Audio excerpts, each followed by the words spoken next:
17 তারিখে বগুড়ায় গেলাম। বগুড়ায় গিয়া দিনাজপুরের একটা ইতিহাস তুলে ধরলাম। আমার ভাইয়েরা, এই দিনাজপুর শহর থেকে বেরিয়ে আসতে গেলে একটি মাজার দেখা যায়। ওই মাজারটির নাম হলো চেহেল গাজী মাজার। 40 জন গাজীর মাজার। ওখান থেকে হাফ কিলোমিটার রাস্তা, 10 মাইলের দিকে আসতে গেলে একটি বড় বাজার আছে, যা বাজারটির নাম হলো গোপালগঞ্জ বাজার। এই গোপালগঞ্জ বাজার থেকে 1.5 কিলোমিটার রাস্তা পূর্ব দিকে গেলে বিশাল বিশাল দুটি মন্দির এখনো পর্যন্ত আছে। ওই মন্দির দুটি হলো গোপাল রাজার। আর ওই গোপালগঞ্জে যে ইউনিয়ন পরিষদ হয়েছেন, ওই ইউনিয়ন পরিষদের নাম হলো 1 নং চেহেলগাজী ইউনিয়ন পরিষদ। খারাপ লাগতেছে আপনাদের?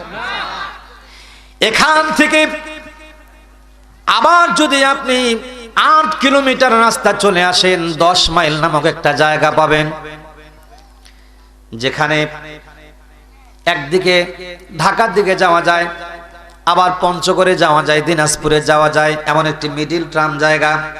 ওখান থেকে 2 থেকে 3 কিলোমিটার রাস্তা উত্তর দিকে আসলে কান্তজির মন্দির নামে একটা মন্দির পাওয়া যায়।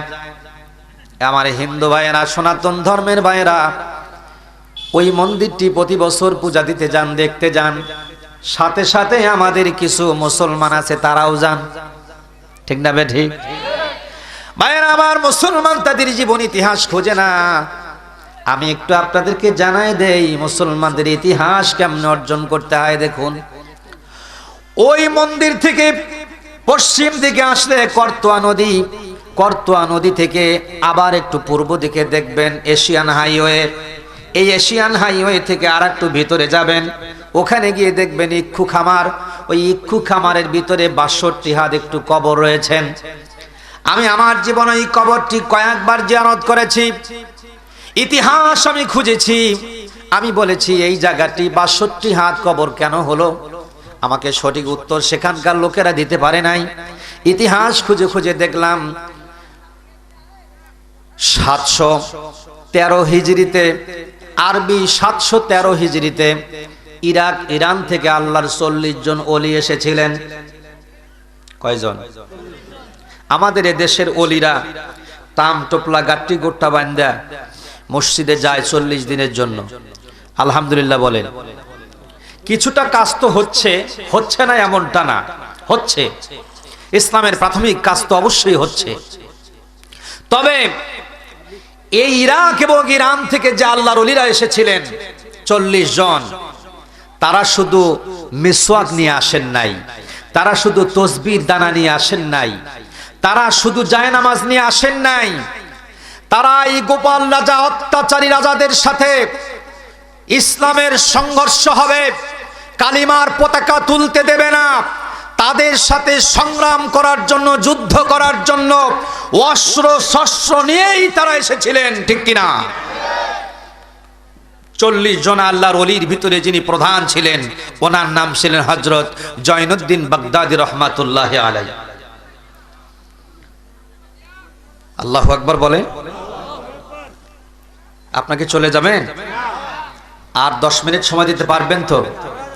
আল্লাহর এই 40 জন ওলির প্রধান যিনি ছিলেন জয়নুদ্দিন বুখারী বাগদাদী রহমাতুল্লাহি আলাইহি, উনি 39 জন ব্যক্তির নেতৃত্ব দিচ্ছিলেন।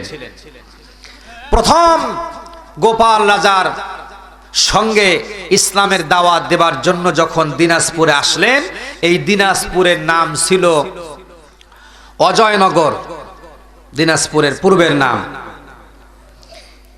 এই অজয়নগরে এসে যখন পৌঁছলেন, 40 জন আল্লাহর ওলি এসেছেন। এরা তো ইরাক ইরান থেকে আসছে, যুদ্ধের পালোয়ান। ঠিক কিনা? ফিলিস্তিনে দেখেন না ছোট্ট ছোট্ট শিশুগুলো, তারা পাথর নিয়ে সেই ইসরায়েলি বাহিনীদের দিকে পাথর নিক্ষেপ করতেছে। ওদের সাহস কত বেশি! ঠিক না বে ঠিক? কারণ জন্মসূত্রে তারা মার খেতে খেতে মার দেওয়াও শিখেছেন।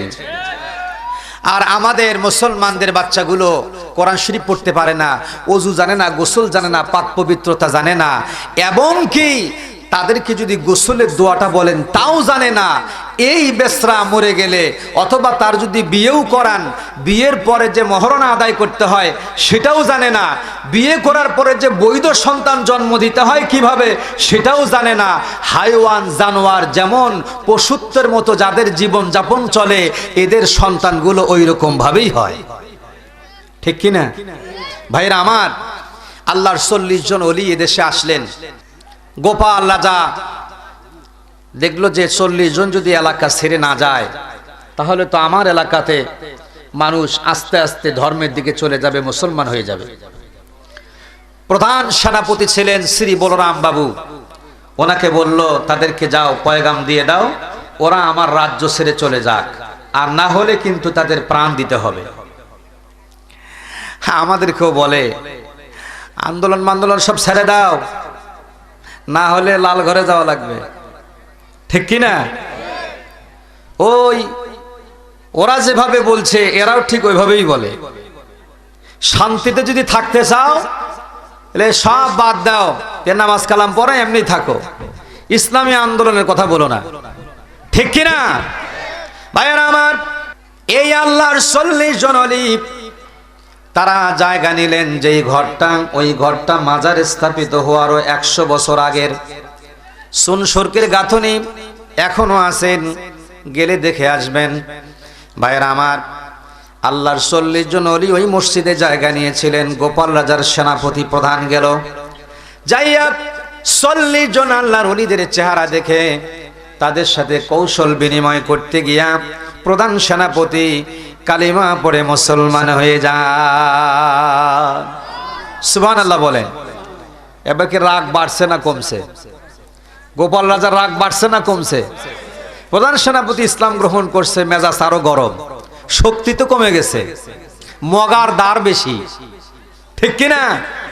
আলসিয়া গরু, গরু সেরা দড়ি সেরার জম। প্রধান সেনাপতি ইসলাম গ্রহণ করেছে, মাথা গরম হয়ে গেছে। যুদ্ধের ডেট বার্ক অনুযায়ী সৈন্য সামন্ত লাগাই দিলেন। প্রথম যুদ্ধেই 40 জন আল্লাহর ওলি বিজয়ী অর্জন করলেন। জোরে কোন সুবহানাল্লাহ। নাম হয়ে গেল গাজী, পিছায় গেল পাজি। দ্বিতীয় যুদ্ধ শুরু হলেন। দ্বিতীয় যুদ্ধেও 40 জন আল্লাহর ওলির সঙ্গে তারা পারল না, পরাজিত হয়ে গেল। এবার তারা দেখলেন মুসলমানদেরকে সামনাসামনি মারা সম্ভব নয়, কৌশল করে তাদেরকে মারতে হবে। এবারে মারার জন্য অমুসলিমরা আস্তে আস্তে করে পিছিয়ে যান, আর মুসলমান আল্লাহর 40 জন ওলি যোদ্ধা তারা এগিয়ে যেতে থাকেন। ঢাল তরবারি, যুদ্ধে যত সামগ্রী ছিল সব কিছু নিয়ে তারা প্রস্তুত ছিলেন। আর আজকে আমরা শুধুমাত্র খাবার দাবারের রান্না বান্নার বস্তু নিয়ে ব্যস্ত। কেউ যদি হামলা করে একটা লাঠি পিটা করার ক্ষমতা রাখে না। ঠিক কিনা ভাইয়ের আমার, বন্ধুগণ আমার? দেখেন তাদের ইসলাম প্রচার আমাদের ইসলাম প্রচারের ভিতরে পার্থক্যটা কেমন। আল্লাহ নবী সাল্লাল্লাহু আলাইহি সাল্লাম 3টি বিষয়ের উপরে ভিত্তি করে মক্কাতুল মুকাররমায় ইসলামের দাওয়াত দিয়েছেন।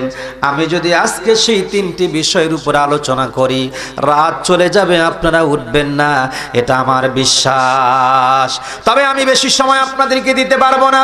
আসুন আমি সামনে নিয়ে যাই আপনাদেরকে। আল্লাহর 40 জন ওলি আস্তে আস্তে করে যখন এগুতে থাকলেন, ওই কান্তজির মন্দির এলাকায় চলে এলো। আসার পর চতুর্দিক থেকে তীর বর্ষা বল্লাম নিক্ষেপ করা শুরু করে দিয়ে দিলেন।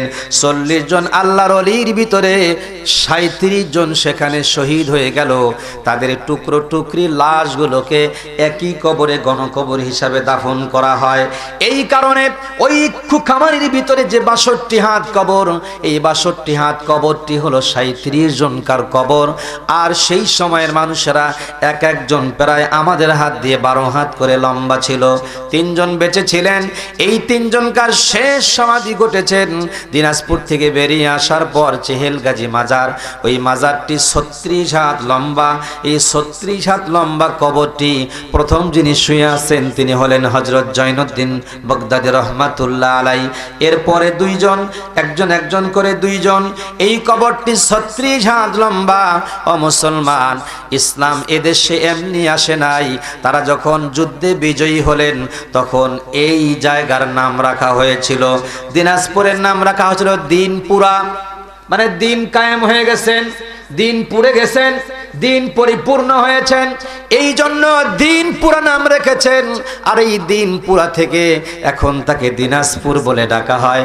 বন্ধুরা আমার, আজ আমাদের এদেশে যারা ইসলাম নিয়ে এসেছেন, শাহজালাল, শাহ মখদুম তিতুমির, শরীয়তুল্লাহ, খানজাহান আলী, সেহেল গাজী রহমাতুল্লাহ আলাই, তারা কাফেরদের সঙ্গে যুদ্ধ করে জীবন দিয়ে ইসলাম এনেছেন। এমনি এমনি ইসলাম আসে নাই, ঠিক কিনা?